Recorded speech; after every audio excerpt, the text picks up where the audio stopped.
Dipayan, thank you very much for joining us towards the end of day 2 of the Doha Forum.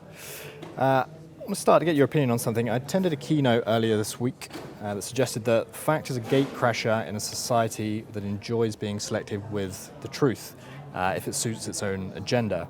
Do you think that's a fair summary of our time, this world we're living in of fake news and disinformation, misinformation, and who's responsible for addressing that? I think it's a fair summary of the world we live in today. With the advent of not only the internet, of course, but of the digital media platforms that really dominate our experience of information consumption today, we as consumers are required to be a little bit more intelligent. Sure. I hesitate to put the onus of understanding information, understanding the way that these networks operate on the individual, on the user, on the consumer of media. The reason being that the individual doesn't really have enough information to understand the way that Facebook and Google and other internet media platforms select and channel information at them. The typical user of the internet is a very typical person, and we cannot expect this kind of individual to really understand how Facebook's commercial advertising regime works, let alone the machine learning algorithms that power content curation. And it's, of course, these types of algorithms and the commercial regime that underlies these companies that has really driven things like the disinformation problem and the Myanmar problem and the spread of hate speech and incitement to violence and discrimination. All of these are really just negative externalities of a business model. I think it's too much to expect users to really understand the commercial underpinnings of this whole regime. Instead, I think it lies on governments and on the companies to stand up and be responsible. Sure. Now, moving on to the platforms themselves, Facebook recently introduced new transparency tools to identify the source of political advertising with the aim of fighting interference. Now, that tool unfortunately broke down in the run-up to the recent UK elections, and a certain volume of ads weren't showing. Is the platform going far enough to tackle misinformation, and is this breakdown symbolic of a lack of commitment? Of course, the company is not doing enough. Yeah. The company is never going to voluntarily do enough. No company is ever going to voluntarily do enough, because the incentive system in a capitalistic world is for a chief executive to do right by his or her shareholders, not to act in the public interest, but rather to act in the corporate interest. And the corporate interest in this case may very well be that Facebook stiff-arms the public interest and continues to operate the way it operates while trying to distract regulators and distract governments from the real issues. And so when we think about things like a transparency regime, it serves Facebook's interests to operate such a regime, to operate such a transparency program to the minimum requirement. Not actually do what would enable democracy to function, but rather to protect the company's commercial interests by not revealing too much. Because if you reveal too much, then you might just well expose the hairy underbelly of how these platforms work and how Facebook works. Now, Zuckerberg recently announced that Facebook wouldn't be policing political speech. Yeah. Very shortly after, Jack Dorsey at Twitter came out and said that the platform would be banning all political ads. How is it possible that two so prominent platforms have such an opposing point of view on essentially the same matter? There are a couple of things that we have to remember, or at least acknowledge. It's a commercially convenient argument for Mark Zuckerberg to stand up in Washington, D.C. and say, "I'm for free speech." Commercially convenient because it's not really free speech that he cares about. What he cares about is the protection of his commercial interests.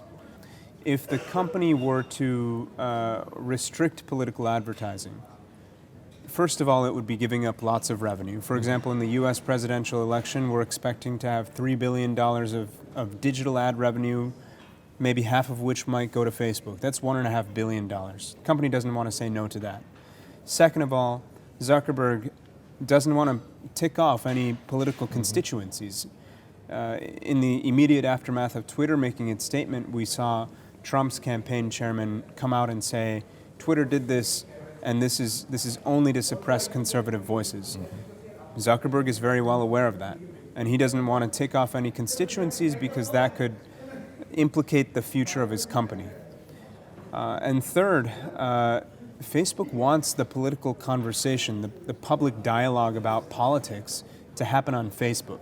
And to say that political advertising won't ever be on Facebook again indefinitely would necessarily limit that conversation. So we can understand from a commercial sense, from a commercial point of view, that it's in Facebook's profit interests for its CEO to argue for free speech. Now, why did Twitter act differently?